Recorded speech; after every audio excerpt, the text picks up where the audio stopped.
संसद में आज केंद्र सरकार वक्फ बोर्ड अमेंडमेंट बिल 2024 को गृह में उपस्थापन करिसेंती। केंद्र मंत्री किरण रिजिजू आज गृह में यह बहुचर्चित बिल को आगत करथिले। गृह में यहां ने सरगरम आलोचना होइथिबा बेले विरोधी सरकारଙ୍କର ଏହି बिल विरोध में स्वर शाणित करिसेंती।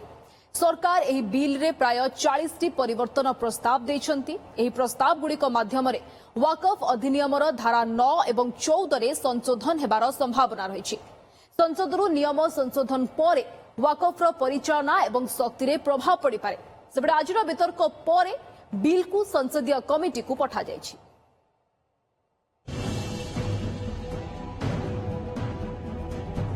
इस सदन के मेंबर्स को इस महत्वपूर्ण बिल में ये सही ऐतिहासिक मुहूर्त संसद में बहुचर्चित वक्फ बोर्ड अमेंडमेंट बिल 2024 को लोकसभा रे उपस्थापन करुछंती केंद्र संख्यालघु व्यापार मंत्री Kiran Rijiju. Item number 14 Shri Kiran Rijiju ji. Sir, with your permission, I rise to move for leave to introduce the Waqf Amendment Bill 2024. Bill उपस्थापन पर गृह रे विरोधी सदस्यों हट्टगोल किछि एमिति थिला। आलोचना रे शामिल हुई कांग्रेस रो सांसद केसी वेणुगोपाल एनडीए सरकार के निष्पत्ति को विरोध करिसेंती। या देशर संघीय व्यवस्था उपरे सबुठु बड़ आक्रमण। एही बिल धर्मीय स्वाधीनता को हत्या करुछि। देशर जनता याकू केबे भी ग्रहण करिवे नाही बोली संसद रे कहिसेंती केसी Venugopal. Through this bill, they are putting a proviso that non-Muslims also be the member of the governing council. Sir, through you, sir, I would like to ask a question to the government. Whether we think about the Supreme Court constitute the board of Ayodhya, whether anybody can think that a non-Hindu be the part of Ayodhya Mandir board, sir? Sir, we are believing in, sir, I told that. Guruvayur temple, there is a temple Devaswam board. Anybody can believe that that temple Devaswam board can have non-Hindu? Sir, this is only this provision, anybody, non-Muslims also be part of Waqf Council is correctly an attack on the faith and freedom of religion. Correctly. सरकारी अमले को बाजाब्ता तौर पर यह हक आखिर तो collector को दिया जा रहा है।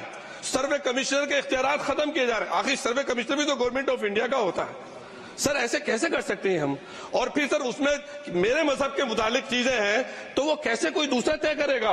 क्या कुरान में क्या लिखा है, फिका में क्या लिखा है, इस्लाम में क्या लिखा है, ये आप तय करेंगे या मैं तय करूंगा? सर इससे हम मजहब में दखलंदाजी कर रहे हैं, इंटरफेरेंस ऑफ द रिलीजन कर रहे हैं। सर इस तरह के कवानीन से मुल्क की साख को नुकसान पहुंचेगा। सेपटे संसद में विरोधी को हो हल्ला और वक्फ एक्ट 1995 संशोधन को नहीं आगत बिल को विरोध मध्य प्रतिक्रिया रखिछंती सरकार। केंद्र मंत्री प्रहलाद जोशी कहवा कथा संपृक्त संप्रदायर किछि लोकों को भ्रमित करने को चेष्टा करा जाउछि। सेमाने भारतर छवि को कलंकित करने को चाहुछंती। आमे काहाकू उद्देश्यमूलक भावे टार्गेट करूनाहु। विरोधी केवल देश में एक नकारात्मक माहौल सृष्टि करुछंती। आमे विश्वर सबुठारु भल गणतांत्रिक राष्ट्र बोली मत रखिछंती मंत्री। देखिए, हित का संरक्षण और हैरेसमेंट का समाधान। मैं मानता हूं कि जो वक्फ का ये नया बिल है वो हितों का, जो समाज का हित है उसका संरक्षण करने वाला है और जो हैरेसमेंट वक्फ सिस्टम के नाम पे हो रहा था उसके समाधान वाला है। ये वक्फ की भी जरूरत है और यही वक्फ की भी जरूरत है।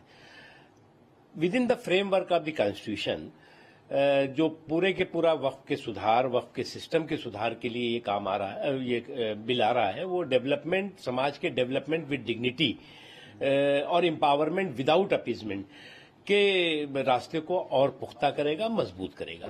टारगेट कहाँ कर रहे हैं? तो they want to create a atmosphere कि किसी को टारगेट नहीं कर रहे। इसमें महिला, मुस्लिम महिला को जो सशक्तिकरण है वो है। एक कभी भी तुष्टीकरण के राजनीति को लेके they want to misguide some certain people in the community, but we are quite confident that ये सब उनके हित में भी है, पूरा समाज के हित में भी। वक्फ बोर्ड हेउछि मुस्लिम मानकर एक अनुष्ठान जहाँ संपत्ति परिचालना करे। वर्तमान देश में 30 वक्फ बोर्ड कार्य करुछि। गत 2 मास मध्य सरकार ए बिल उपरे प्राय 70टी गोष्ठी परामर्श करिसेंती। संशोधित हेबाकु थिबा बिल उद्देश्य होछि गरीब मुसलमान एवं मुसलमान महिला को न्याय प्रदान सहित वाकफ संपत्ति को बयान दखल मुक्त करबा। बिल रे प्रस्ताव रहिछि जे संपत्ति वाकफ संपत्ति ना सरकारी जमी ताहा जिलापाल स्थिर करिवे। एथिरे बोहरा एवं आगा खानी एक पृथक वाकफ बोर्ड गठन करने प्रस्ताव दिया जाइछि।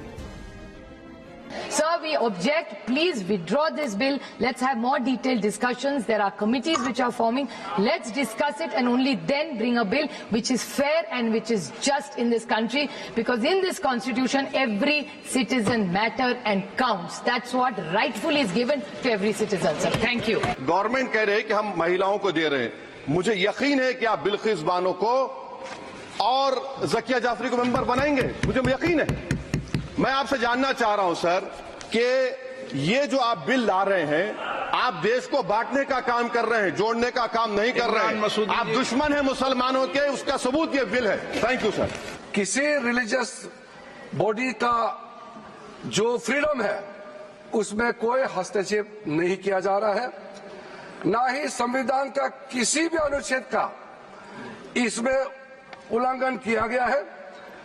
और अब सुप्रीम कोर्ट का एक केस का मैं हवाला देना चाहूंगा, Brahmachari versus state of West Bengal.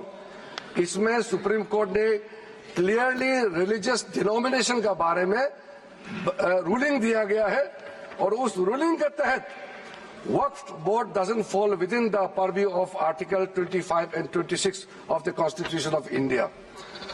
दूसरा सर, इसमें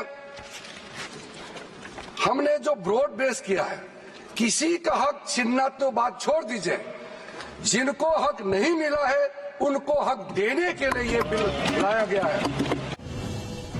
ड्राफ्ट टाइम रे मुसलमान संप्रदाय मध्य सिया, सुन्नी, बोहरा, अखानी एवं अन्यान्य पछुआ वर्गों प्रतिनिधित्व व्यवस्था करा जाइछि। Bureau report, OTV.